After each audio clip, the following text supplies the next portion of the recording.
Nakaalis na kanina si Pangulong Ferdinand Marcos Jr. papuntang Kuala Lumpur, Malaysia upang dumalo sa 47th Association of Southeast Asian Nations o ASEAN Summit and related summits.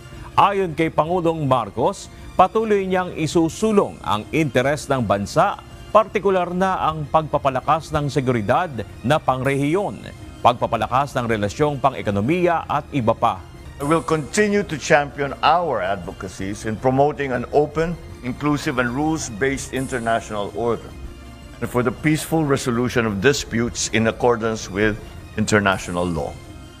I will also highlight the Philippines' commitment to rules-based multilateral trading system, a vital compass as we navigate today's complex geo-economic challenges.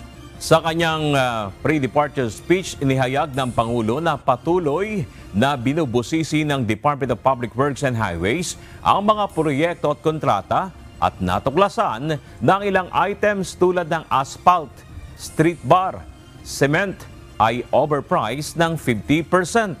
Kaya naman itatasan na ng Pangulo ang DPWH na pababain ang halaga ng materyales at ipantay sa market cost.